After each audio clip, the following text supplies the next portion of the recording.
Hey everybody, it's 10 a.m. on a Saturday morning and you are listening to Chopping It Up on 105.9 Crazy Country. And today's episode is a very spectacular episode. I have a great friend of mine in, and I'm just going to start off with this. There are people who make art, and then there are people who quietly dictate their lives to observing humanity and pointing out the absurd. And then they poke at it with a paintbrush. Today's guest is my friend, simply known as Loon. Loon is not just a national treasure, he is an international treasure.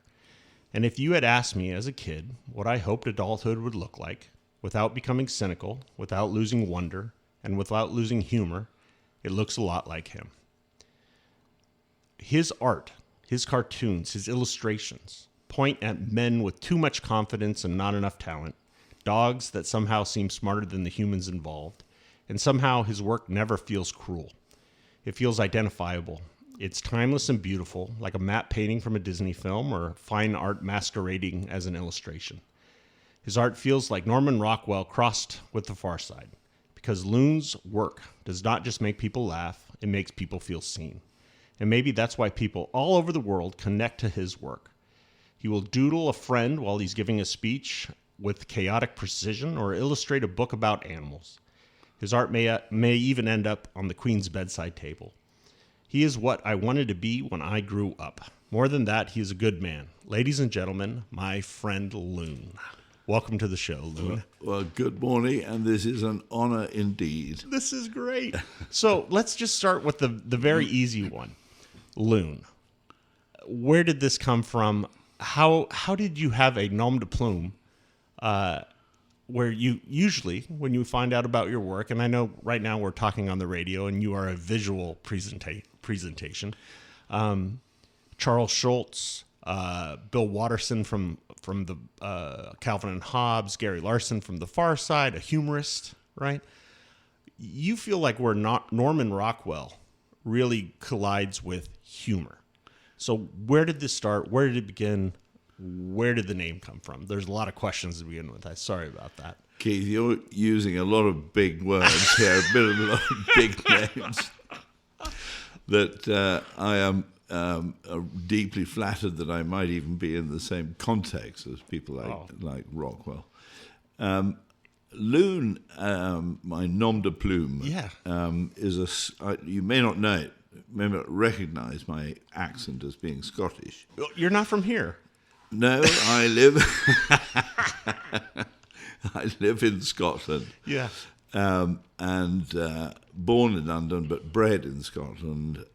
But my accent is, as probably every listener will guess, is what we refer to as the Queen's English or the King's English or even Oxbridge Got it. accent.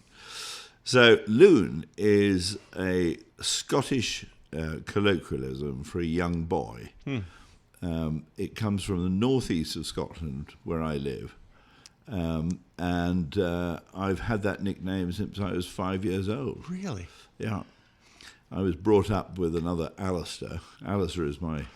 Maybe we should say that. What is your full name? My proper name is Alasdair Malcolm Douglas MacLeod Hilleary. I could see why Loon became the It's short. a bit easier. Yeah, it's much easier.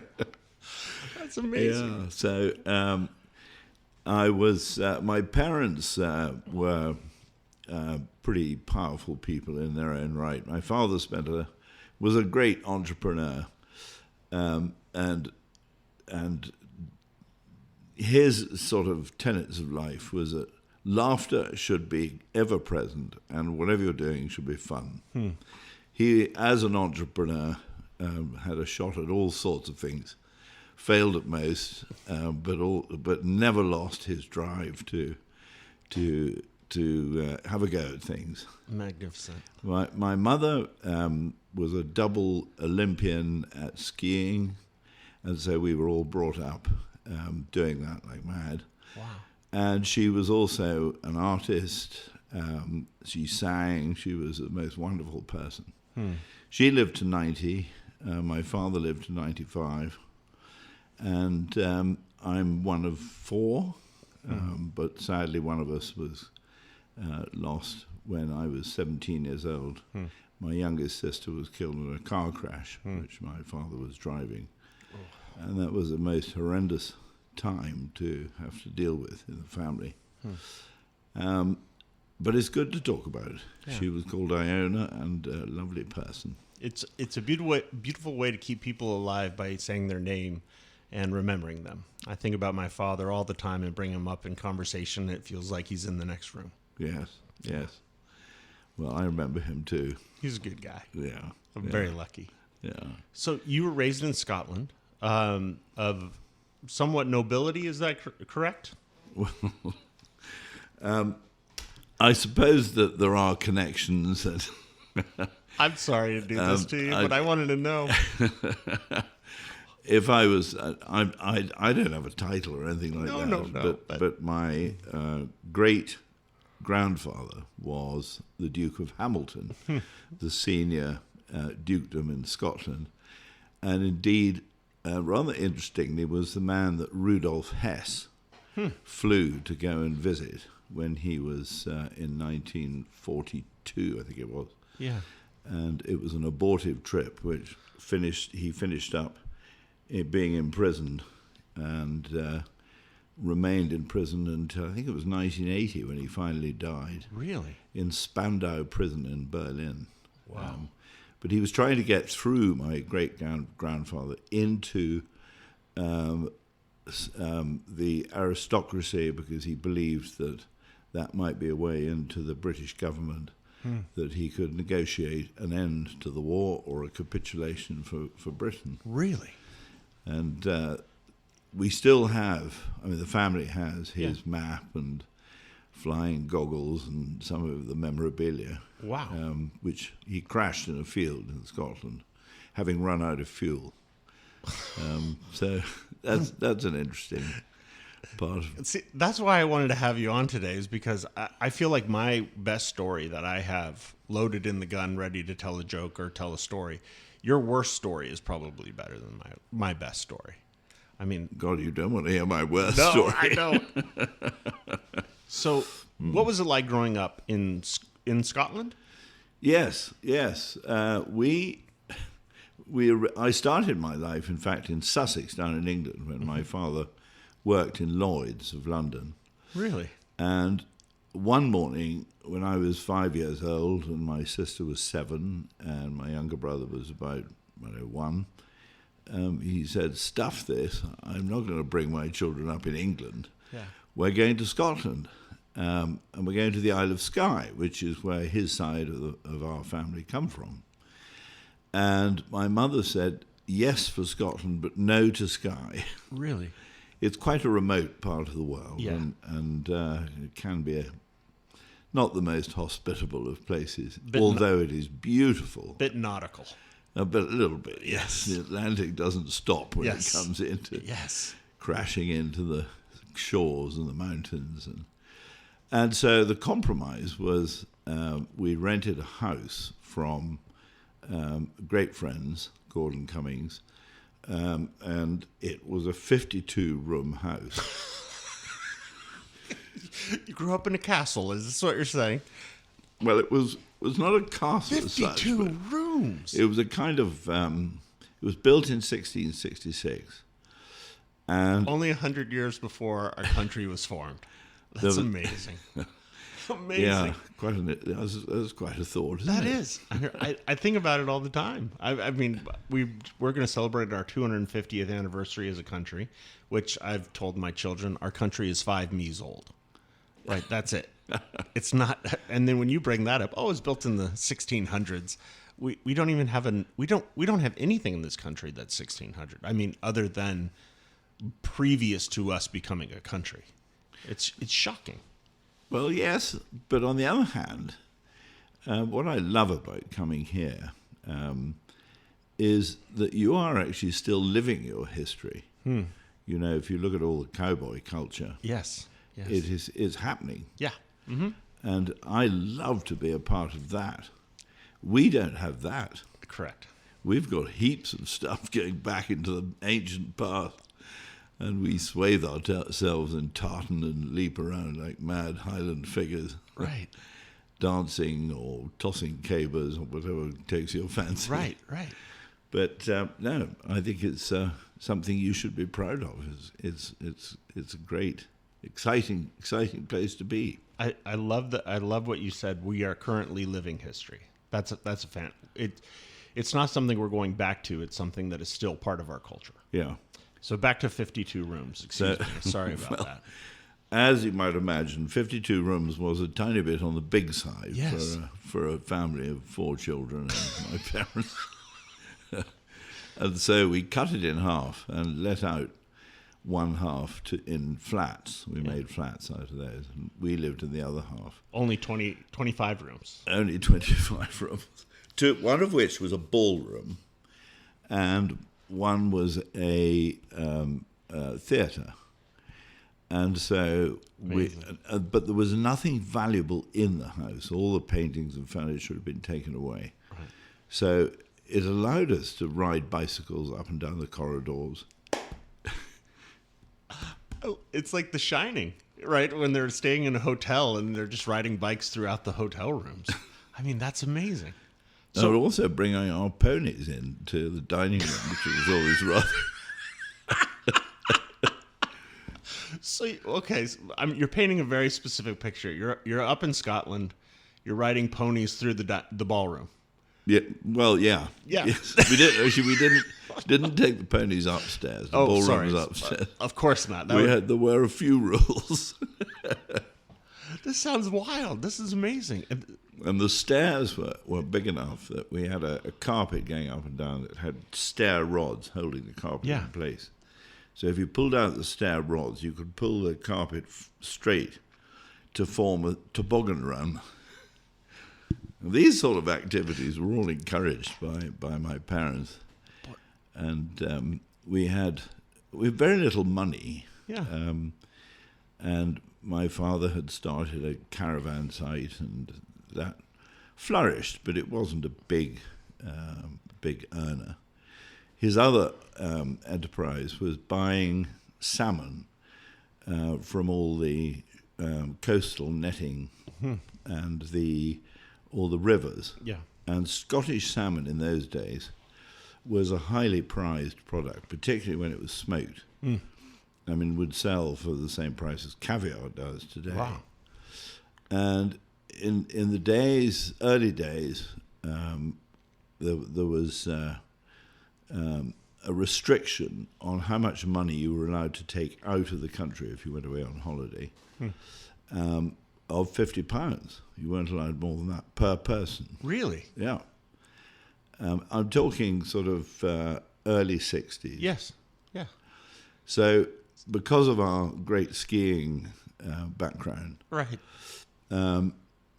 we went skiing for 2 weeks every year. Okay. And my mother and father would organize the trip because for every 15 places that you booked, you get one free. On the train, on the plane, on the hotel, and the abonnements for buying ski passes, ski, everything. Yeah. Which meant that if we got enough people together, we could take over a whole hotel, and that would pay for the family's skiing holiday. I love this. Not only that, but we would have to smuggle smoked salmon in our suitcases. So we tended to arrive at the beginning of our skiing holiday smelling rather fishy. And the smoked salmon was then sold to local hotels and filled our little piggy banks and pockets with a bit more money to spend. It sounds like your youth was filled with a lot of joy to a certain extent. I mean, you're staying in, let's just say, 50-room home and making do and figuring it out. And not scheming. I don't know if that's a negative term, but a little bit of entrepreneurial spirit, I guess, or a can-do attitude. Yes. But, yes. The fact that your father, go back to the very beginning when you just were discussing him, how a little bit of humor, I think as you said it, in everything that you do, it seems like he was, there to have a good time. And, pulling out the rods and riding bicycles and indoors and things like that. It sounds like a exciting trove of memories of a youth. Oh, hugely so. Yeah. And we gave a ball every year in the ballroom. But the deal was that all the children had to put performances on. So we did little skits and plays, Wow. which were all great fun, incredibly amateur. Yeah. And generally, it produced a lot of laughter. Yeah. My father, who was pretty rotund, which is a bit of a family failing, I think. But he was tough. He was a strong man, and as I said, I think he spent 16 years with the Special Forces after the war. He very much loved the ethos of the Special Air Service, which basically was paying somebody to be a naughty boy behind enemy lines and cause chaos. So you're saying your father was also a spy? Well, he wasn't a spy as such, but he was instrumental in keeping the SAS alive. Really? It was territorial that he Sure. did, which meant that it's not full time. Yeah. It's part time. Got it. Nonetheless, the full time SAS Yeah. had struggled to find a role after the war, and he basically kept it going. Started a D squadron, standing for Dundee in the south of Scotland, which in those days was part of the territorial lot. It's now become the main squadron in the regular SAS. Really? Yeah. Does that have any correlation, forgive my ignorance, to Scotland Yard? No, that's Scotland Yard is part of the London Metropolitan Police. So that would more or less similarly be FBI versus, like, say, FBI is internal, CIA is external, SAS would be external, Scotland Yard would be internal. Yes, Okay. I suppose you could say that the SAS would equate to your SEALs. Got it. Okay. So, but not nautical. Yeah, sure. Sure. It was started by David Stirling, who was a great heroic figure during Yes. the war, and Yes. operated behind enemy lines, blowing up ammunition dumps and oil dumps, and was a great figure who was well known to us as a family. Really? And So there's one other person, and maybe I'm making a big jump here, but there was an actor who was SAS that was in Lord of the Rings. Sir, I'm going to blow it here. I might have to cut this out, but he knew Tolkien. He was part of the SAS, and the only reason I know this is a friend of mine is a huge Lord of the Rings fan, and they were doing a scene where he was knifing someone or he was being stabbed. And when he was stabbed, he goes, well, I want you to go, ah, and scream loudly. And he goes, that's not a way that a man sounds when he's being stabbed in the back. And he says, how do you know that? And he goes, previous history. And I went, holy cow, this is fantastic. Okay, so father is a SAS, entrepreneur, huge, exciting upbringing. Let's get into your life. So from there, where did you go? I went to Gordonston. Firstly, I was educated at a prep school, so I was sent away at the age of 8 down to Yorkshire. 8 years old.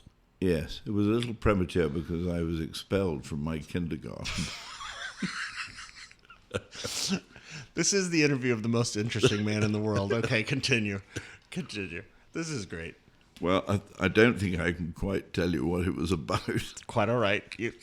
Statute of limitations. Anyway, one of those things that Yeah. young boys get up to. Fair enough. Fair enough. So off I went, aged 8, down to Yorkshire, and my father wanted me to go, as he had done, to Eton.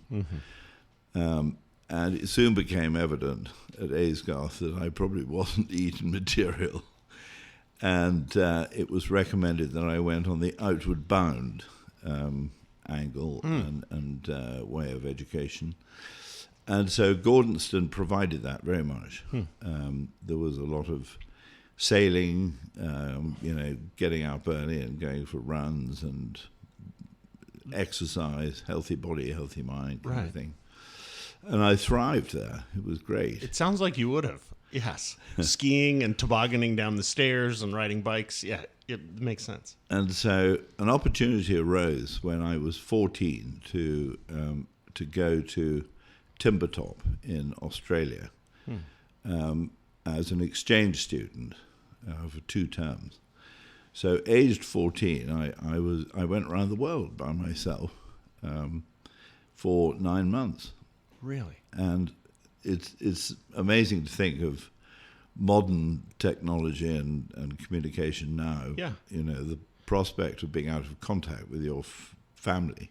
Totally out of contact. Totally. Yeah. How long would it take for a letter to get from Australia back to Scotland? A week or 2, I think. I think I had 3 phone calls during those 9 months. Wow. But my mother was always very inventive. She used to send me a tape recording of noises from home. So these things I had to play in front of my fellow students in Australia who thought it was quite funny, because they were things like the budgerigar tweeting, Really? the bull terrier barking, and she would then talk and tell stories on this tape, or even my father snoring in front of the television. And these noises from home Yes. were lovely. They made you feel good. Fantastic. Yeah. So to get one of those tapes, it was kind of like, listening. Yeah, you described. It would be popping it in. I'm sure you hit play and lean back and close your eyes, and all of a sudden you were home, and it's like almost someone reading you a bedtime story from home in little bits and pieces of things that you grew up listening to, and here you were, like a warm blanket. It was.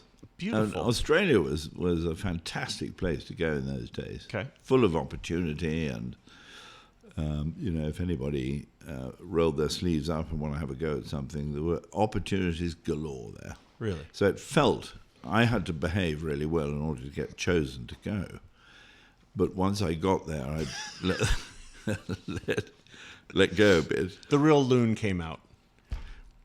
That would be true to say, because we always used to refer to convicts as being deported to Australia, but I was one who nearly got deported back again. But all fantastic fun and adventure. That is the other thing my father advocated, So he was thrilled that I'd been chosen to do this. And What an experience. And I was, by far and away, the best thing I did up until the age of 18. And got back eventually, and at the next sort of wave of exams, I failed pretty well every single one. And however, art had been a golden thread through all of this. It was, I suppose, at the age of 5 that my mother started to really encourage me. And she never criticized. And I believe that there are plenty of people with plenty of talent who perhaps have been diverted because they've somehow been made to think that they're not good at it, or they can't do it, or they can't do it as well as they want to, or as well as the next door person. Yeah. But with kind and gentle nurturing from every single person involved in the teaching of art or nurturing of art throughout education, it's really important not to treat this very delicate thing a bit aggressively and knock it back. I was lucky right through. My mother was brilliant. I had a very good art teacher at Gordonston, and he looked after me, probably because he was an incredible snob, and he loved anybody who had any friends who might have a title. So we had a few friends locally who, people like the Thane of Corda, which is quite a good title from Macbeth. He was the Thane of Corda? Thane of Corda. He's otherwise known as Earl Corda. Really? And Corda Castle is Yeah. right next to where we live, and we were all good friends with them. I mean, that place is steeped in history. Mm-hmm. And, there was, there's I suppose I've always had a lot of friends with a lot of very interesting places, houses full of beautiful things, and Just to put a pin in that just a second, because this is definitely going to be 2 episodes. So this is going to be the first half. I'm just letting everybody know. But I think a great place to finish this episode to begin the next part of art would be, I find it very interesting just listening to this conversation where you're talking about being around people with titles or being around I guess would the word be aristocracy? yeah. Right. Yeah. Aristocracy. But you are experience a totally different life by travel, art, humor, excitement, entrepreneurship with your family, your father festering or keeping the fire lit, if you will, of humor and enjoyment and really, sucking the marrow out of the bone as like you should go out and experience everything, where you said a fostering of adventure. And even if you're in an aristocracy, you might have things to live up to, or a name to live up to, or a title to live up to, which is its own sensibly a prison that you have to act accordingly. Go to the right school and be the right kid. Maybe work and study where you're learning about things so that when you do receive your title, if you will, you're living up to it in a way that hundreds of years of tradition have forced upon you, rather than you becoming the person you maybe should have been meant to be. Is that a good way to describe that?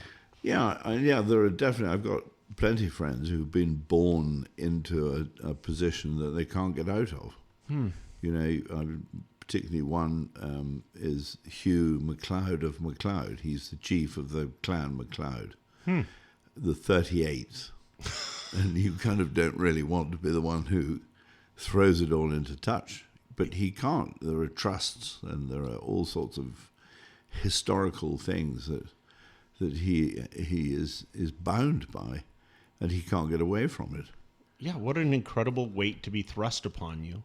My only view into that world are like things like watching The Crown or, anything, some of those stories where it's like, oh, I want to be this, but you were born this way. I mean, we live in Solvang. The Little Mermaid is an example of that kind of story where, no, I want to be this and I want to be an artist and I want to, no, you need to act accordingly. You need to be this, you need to do that because you have something to live up to. And you don't want to be the one domino, like you're saying, in a chain to be the weak link, if you will. Yeah. Be the one that like, oh, this has been going on for hundreds of years and I was the one who caused it to fail. Yeah. Yeah. What an incredible burden. Yeah. Yeah. I mean, I could tell you lots of stories. People with titles and, who've...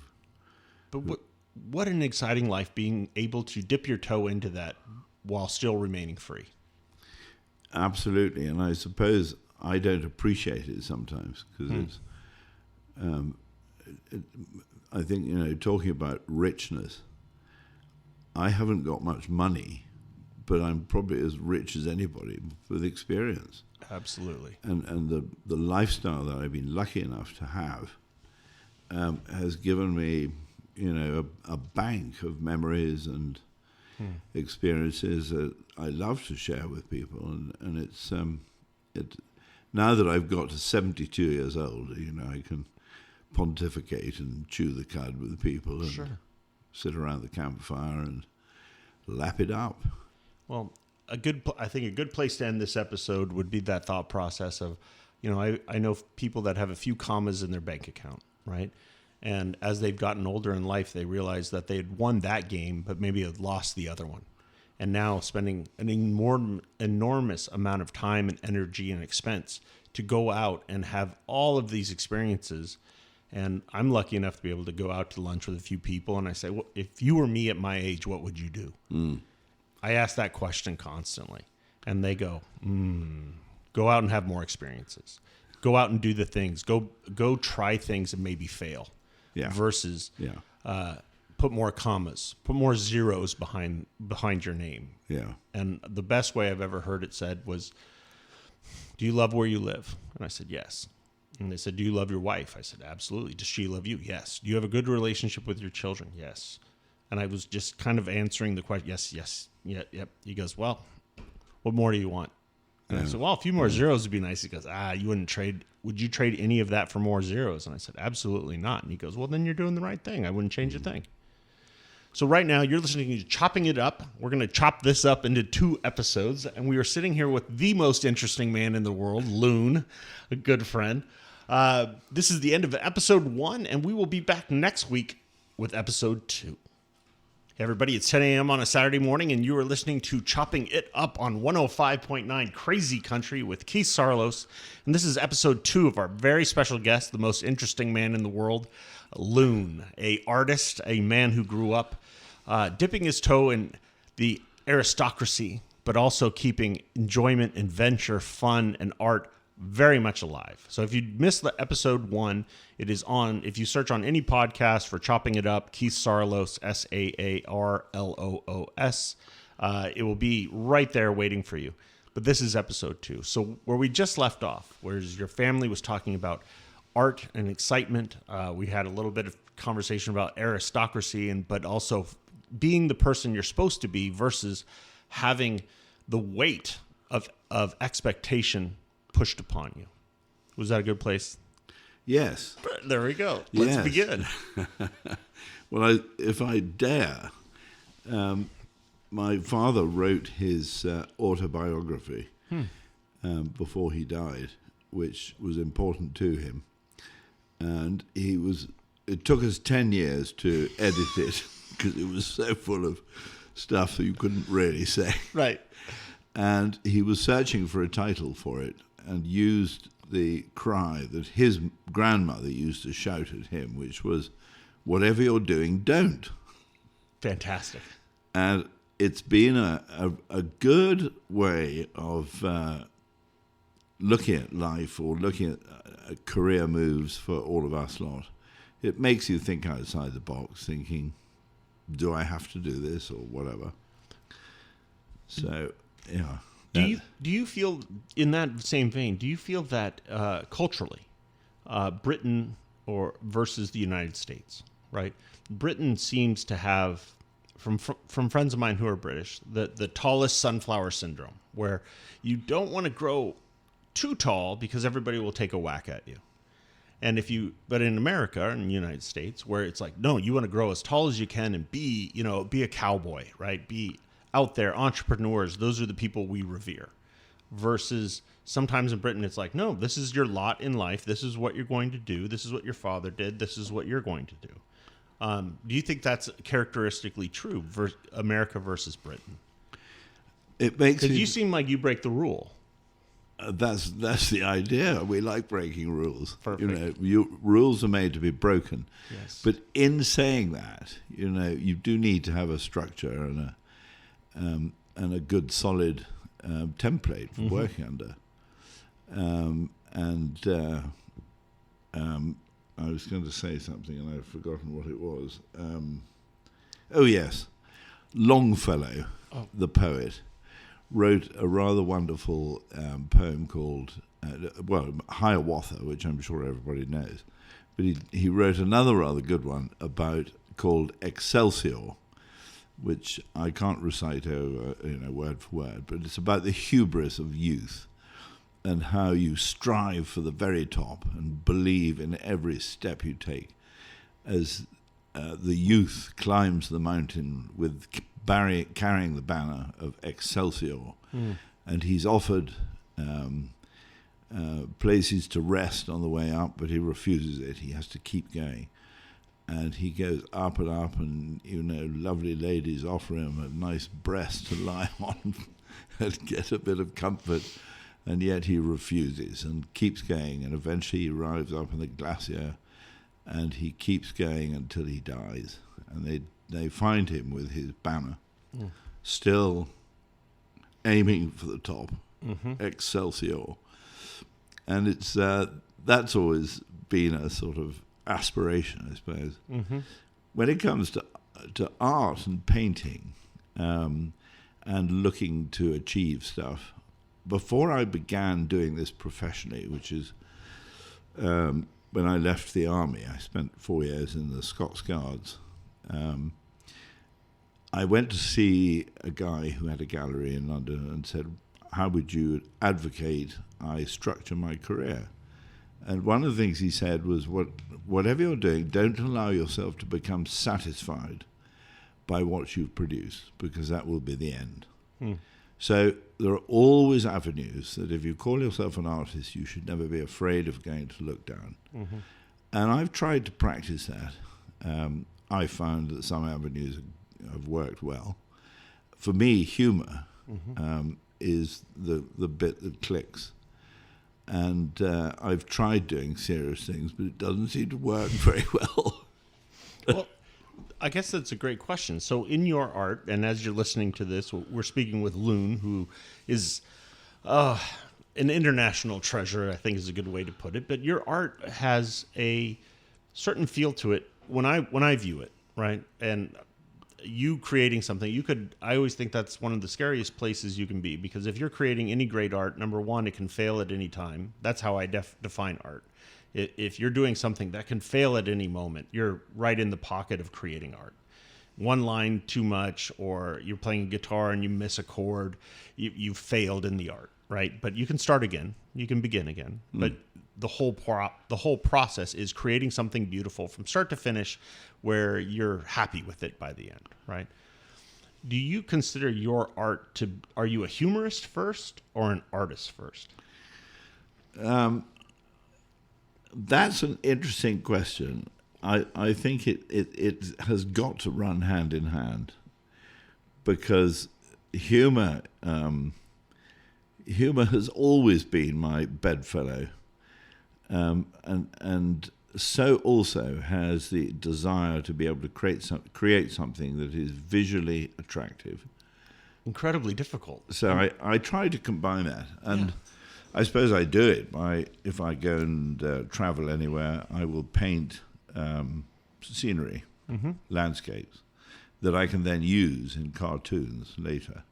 So I've got a huge backlog of sketchbooks full of ideas and sketchbooks full of some of the places I've been and done. The thing that brought me to the valley was my lovely late wife, Fiona, somebody who I'd known since I was... Take your time.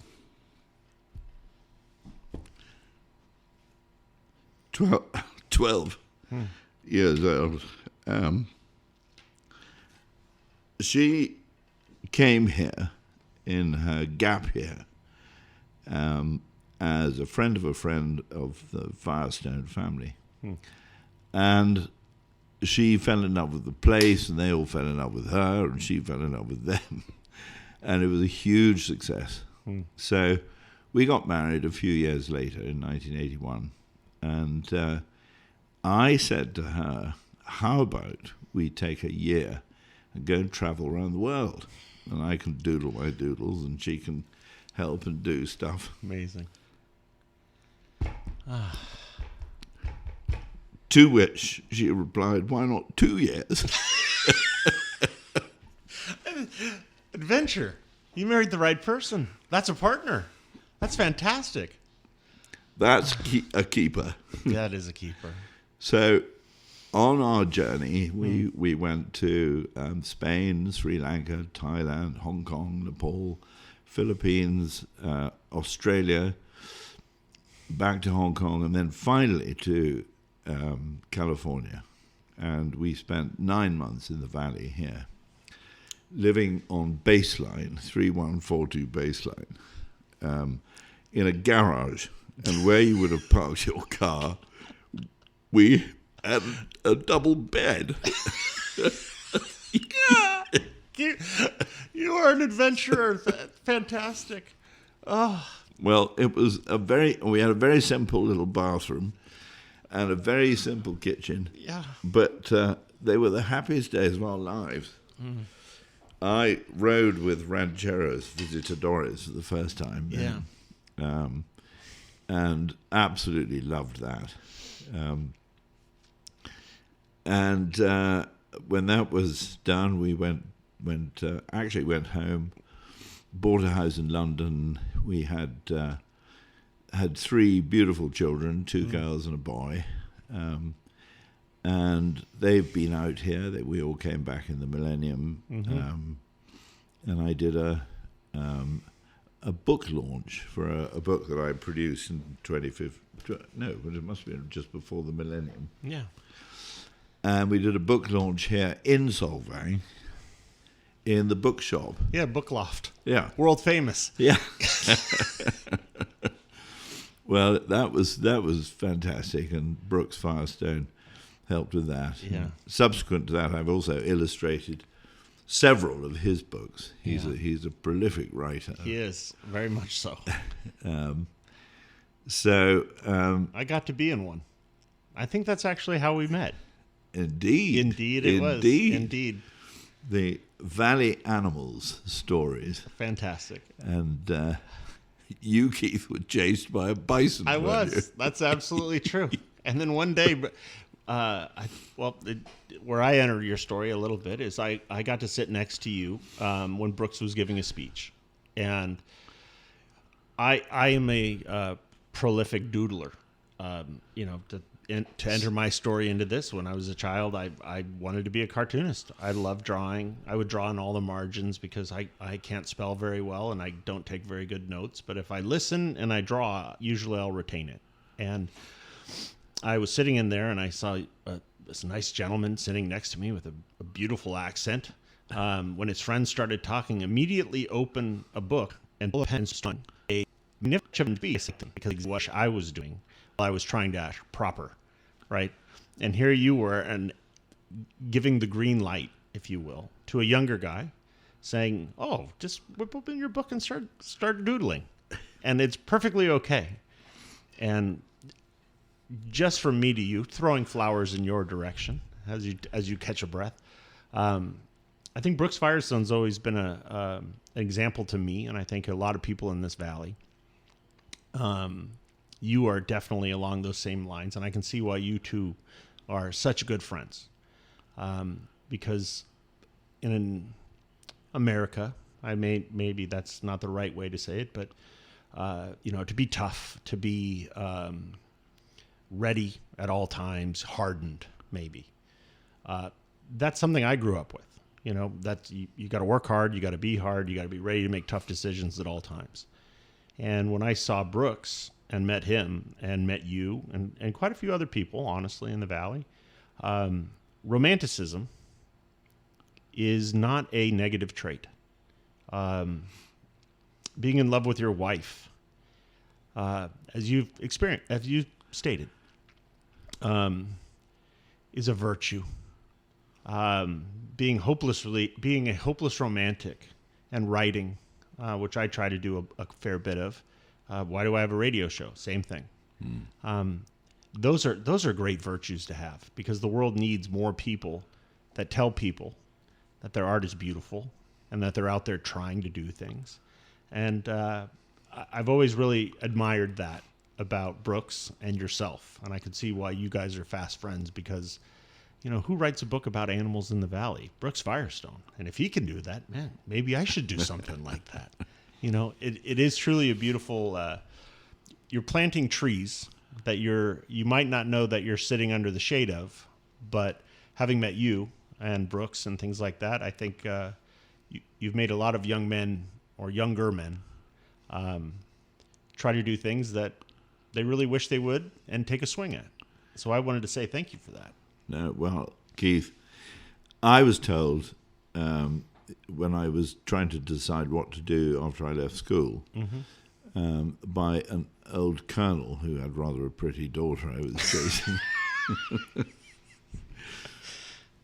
He was running an art gallery in his retirement, and I said to him after dinner, "What would you do with your life if you were me?" Yes, and he said, "You have always got a talent, and you can pick that up at any time and use it. So if I were you, I'd join the army. And so that's exactly what I did. And I had been lined up to go to up Bath College of Art and grow my hair down to my backside, put beads around my neck and smoke dope and create ridiculous things. Probably finish up designing loo paper or something. Right. And instead, I was marching around the square at Pirbright, being shouted at by sergeant majors and wonderful people. And there, of course, in the army, you have a whole plethora of wonderful humour. Yes. Most of which I couldn't repeat on air. Right. In fact, there was opportunities often to play practical jokes. Sure. I was part of the Scots Guards. We guarded Buckingham Palace and St James's Palace with soldiers who wore the big, tall bearskin hats, and we did the changing of the guard. Did you do that? Yes, I spent 2.5 years doing that as an officer. So I had to make sure the soldiers were all manning the sentry boxes and doing what they're supposed to do. But there was one occasion when we thought we'd play a bit of a practical joke on the captain of the guard. Which I'm sure they all loved. And it got me into trouble yet again. But the ceremonial key for the outgoing guard commander is handed over to the incoming guard commander at precisely midday on Buckingham Palace forecourt in front of thousands of tourists. Every day. So I managed to strap an alarm clock inside the bearskin of the outgoing guard commander, my guard commander, and set it to go off at 12 o'clock, just as the key was being handed over.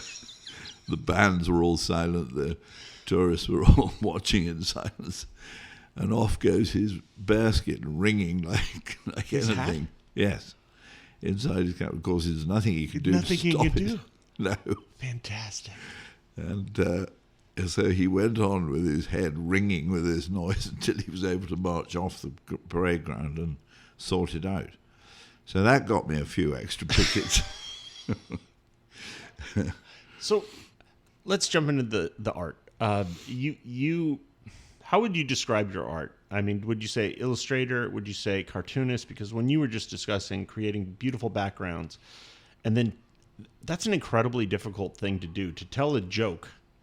First create something beautiful and then to tell a joke. My aspiration is to humor people and make something amusing. If I can get a laugh, that is the real icing on the cake. But it's just amusement's good enough. Good enough. And you can't aim too high. Well, you can aim high, but you can aim to do what you know you can do, which is actually what art is all about. I think a lot of people try and paint something that is way beyond their ability. Sure. So keep it simple, and do what you know you can do. Then it'll look really quite good. Yeah. It's in our world tour that we spent 2.5 years on our working honeymoon. I exhibited in all kinds of places around the world, many of which I've kept going and connections with really interesting places. What would you consider some of your career highlights with your art? Christina Onassis stole one of my paintings off the wall in the Palace Hotel in St. Moritz in Switzerland as she came out of a nightclub at 1 o'clock in the morning, inebriated. I love it. And it was a cartoon of somebody with a terrible hangover. And as the richest woman in the world, as she was then, it was quite amusing that should happen. Anyway, I had to get the police to help me to get it back again, put it back up on the wall. 4 days later, she came back and did exactly the same thing, took it again. Fantastic. I love it. And so I'd already sold it to somebody else, And I had to say to them, look, I'll get it back if I can, but if I can't, would you accept another one similar? And she said, yes, of course. So I eventually had to give in and couldn't get it back the second time. So I painted a similar cartoon, but on the background, I put a little painting on the wall of a woman in a fur coat tiptoeing away with a painting under her arm, entitled it The Light-Fingered Greek. That is fantastic. But she was, yes, I think she was able to do that, just go around and help herself to what she wanted, and somebody would come by and mop up the pieces afterwards. That was quite an amusing time. I've had a lot of really interesting commissions. Probably the best ever was when the Royal Company of Archers in Scotland, who are the monarch's bodyguard when the monarch comes to Scotland to Holyrood Palace. Mm-hmm. Well, they spend an incredible amount of time. Yes, they do. Yes, I mean Balmoral Castle is one of their favourite places to be, and it's my cousin is the hereditary keeper of Holyrood Palace as the Duke of Hamilton, the Premier Duke of Scotland. As one is. And his other role is that he has to protect and look after the crown of Scotland for when the monarch comes. So whenever it's brought out on parade or produced for a coronation or whatever, that is his role to carry it. Which wow. Is, it's quite interesting. It is. All of that pomp and circumstance, that's probably the exact wrong thing to say, but one of the things I've always been, quite honestly, from being an American looking at Britain, I've always wondered, who makes that hat, right? When you see someone wearing a piece of metal, right, that has been hand-shaped, and there's 50 people standing in a row, and they're all wearing the same uniform, and they're all wearing the same metal helmet or the bear skin, and I think of that as there's someone out there today that's making that. Yes. That has been making that for hundreds of years, and it's probably one family, and it's one little place, but yet that tradition has remained steadfast, where you're saying your cousin, holding a crown, that seems as far as you can get from the, American circus that we all kind of exist in, where tradition only comes at military, like a military funeral has tons of tradition, right? If you served in the military, a gun salute and the flag being folded and handed to someone, a president passing away. We have very little cemented tradition. Where in Britain it feels like it's every few weeks there's something that you watch somebody wearing something that you can't believe somebody is still making to this day, right? You're absolutely right, and there is a huge sort of background of people involved with the. It's an industry. With the traditions that we have.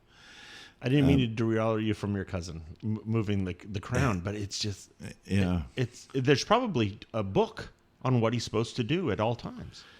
Oh, I think there's all sorts of stuff, written out. But the hereditary stuff like that is very interesting. Okay, so there's lots of it. Back to the archers. archers. Back to the commission that I was given by the Royal Company of Archers.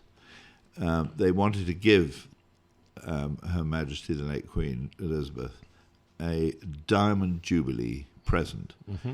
And I was commissioned to paint 4 cartoons, a set of 4, which I did, and we presented those to her at Holyrood Palace in a private room with, I think there were about 6 of us there. And the cartoons were about the archers themselves. These are people who carry a longbow and have arrows. Should there be a jihadist in the crowd who decides to have a go at our monarch, they would be set about with a bow and arrow. And they practice. Cool. Yes, but I mean, there are other people. There are other people around, I understand. So the 4 cartoons were about the Royal Company of Archers and their uniform. One of them was, perhaps I should explain, each one has a bonnet, and in the bonnet are 2 eagle feathers, and they bend to the right. So they have to come out of the wing, the left wing of a golden eagle. And so I did a cartoon of one of these guys climbing up a cliff face. Both his feathers are bent, and he's got to the eagle's eyrie, and the eagle is quietly minding its own business, sitting there, and he's plucking a couple of feathers out of the back of his wing. And when we presented that to the Queen, she, quick as a flash, said, "Oh, gosh, we're going to have bald eagles here before you know it." This is fantastic. She had such a lovely sense of humour, nicely wicked at times. Not that I knew her that well, Sure. But I met her on one other occasion in Windsor Castle when Britain had a promotion of the arts called Cool Britannia. Cool Britannia. Perfect. But I've done other members of the royal family as well. So there's been quite a lot of work I've done. Also for the household cavalry, who provide all the mounted escorts for royal occasions such as marriages. Yeah. So I did one when Charles and Diana got married. I had been at the same school as Charles, and actually my lovely late wife Fiona had been at the same school as Diana and knew her. Really? And I had indeed sold paintings to Diana. She came into an exhibition I had specifically wanting something, and yes, that was rather lovely. You don't sort of think of it as being a significant moment when it happens, but it's looking back on it, it's wonderful.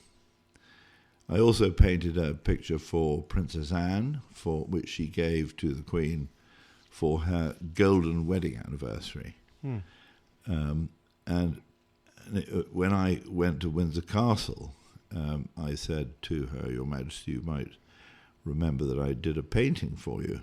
And she said, "Oh, it's you, is it?"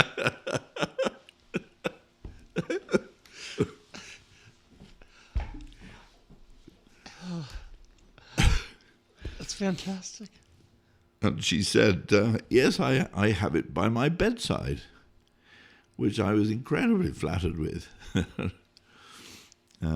Loon, your life is... I hope you write your autobiography. I really do. I mean, you have had a opportunity to live a fantastic life. I mean, part of our just me and you having a conversation in the last week, and I like I said, I feel a beautiful kinship. I consider you a friend. I hope, one day I hope you would consider me one. Of course I do. Well, My God, of course I do. I know, but I feel lucky to be in the same room with you. And the beauty of that is there is something truly magnificent about living a well-earned life. And to be able to grow up in a place where you're tobogganing, down a 52-room, man, I don't know what to call it, estate. Yeah. Yes, right. And riding bikes and having a mother and father that are fostering humor, and a mother who is fostering art and is creative and sending you tapes while you're away of just sounds of your father snoring and the sounds outside, right? While you're 14 years old and halfway around the world, meeting your beautiful wife, taking a trip where you say, you go for a year, and let's make it 2, and then living in a garage in the San Ynez Valley, but never losing. And this is the part that I admire. I think tries to break, right? Hemingway said the world breaks everyone, but some people it just takes its time. And with you were not broken. You were creating art. You stayed in this conversation. You've laughed 50 times. You had tears in your eyes, thinking backwards, right? But every time I see you, I can see someone who loves life that is on life's adventure. And I think in this day and age, what the world needs more of is people thinking about life as an adventure. If everything is a experience, right? If everything is experience, and I think your art says it really well, because one of the things I've seen in your art is, if it's someone getting kicked by a horse or something bad happening to someone, there's always that moment of almost levity when the bad thing is happening versus getting stuck in the mud, right? Yeah. You're like, well, here I am again, right? Kind of a thing, and having humor with it versus getting stuck in the bad place that you're in right now. And if anybody could take a page from you, it is to have humor in the worst of times, have humor in the best of times, be looking forward to something else, and all the while creating art as you go. Well, you pay me a lot of compliments. But I see it in you. I see it. Yeah, but I'm going to fire a few back at you guys too, because I come here every year religiously to go and participate in rancheros. And it gives me an opportunity to discard my mobile phone, sit around the campfire, and share time with people. Not only that, you get on the back of a horse, and what a huge privilege that is to ride around your countryside and the remote wilderness areas with friends and with strangers who you've never met before. And you make friends chatting away, almost sitting on a horse and walking into the sunset. It is truly beautiful. And that experience, to me, is very, very valuable. And I love coming here too, because, there's a lot wrong with this world at the moment. And in the last week, I have probably sung God Bless America about 40 times. Yeah. I now know the words inside out, except for the second line when it says, from the light with the light up above. Yes. And I always mix that bit up. But anyway, I love the patriotism. It's not nationalism, it's the patriotism that is evident here. The respect that is paid to people who have served, the respect and importance of your flag, and believing in your country, which leads the Western world. I mean, goodness me, isn't it evident in what's happening in the Straits of Hormuz and Iran? And America has taken a bold step, and I think Britain should support you guys to the hilt. It's wonderful. One other thing I did, just to sort of underline the negative side of life, which the mobile telephone creates. I took my computer into my garden a few years ago and shot it with my rifle. I expect nothing less than that from you. Oh. Well, it was heartfelt, and I can't help, the fact that AI is now creeping into the portfolio of cartoons. I mean, even publications that I've been used to seeing have changed out of recognition with AI. I'm treating it as a bit of an enemy at the moment, although I do sometimes use it. But I'm fearful that people would lose what is essentially the goodness in each other, in the chemistry of a face-to-face meeting with somebody, and the love that you find for each other and friendship. I see that pendulum swinging. Just me personally, because one of the things I am very proud of America for doing right now is when these data centers come in, there are entire towns that are showing up and saying no.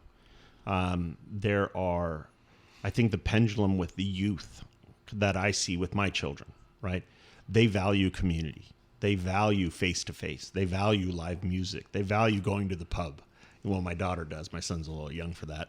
But they really love almost physical connection. And I am very, very hopeful for the future, because I can see them looking at those things as tools, but also seeing value in humanity, seeing value in true painting, because everybody now can look at an AI and go, I see it's AI, great, but that's disposable. But something like, and I'll just say it to you, I handed you a pen and my cowboy hat the other night, and you just walked off and sat by a fire for a little while and doodled all over it. And what you have given my family is an heirloom. And that's and I mean that truthfully, because I think that there is going to be a vast difference between things that are disposable and then the value on things that are not disposable is going to skyrocket exponentially, because a real person put a real pen to a real paper and sat there and thought about it and did something. And I see the youth valuing that to no end. So I think you have a good 25 years left. And I think, like I said to you, you were Banksy before Banksy. I'm very flattered, but it was a lovely opportunity, and I felt I was taking a bit of a risk when I did a tiger being milked. Well, we don't have to go into it. No, but what happens there stays there. Come on, man. We've gone past our time, but I could talk to you for 5 hours, and I look forward to seeing you in about a year. Well, I'll be back unless, even as a ghost, I'll come back. Feel free to haunt me. I will. Perfect. Don't you worry, Keith. Well, everybody, you have listened to 2 episodes of one of the most interesting people on the planet. There are a few people in this world that are truly rare. Oh, go ahead. So I would just like to say thank you so much, Keith, and hold on to what you've got here, because I've heard a lot of people saying, what's going on in Britain? And we're having a pretty difficult time. Mm-hmm.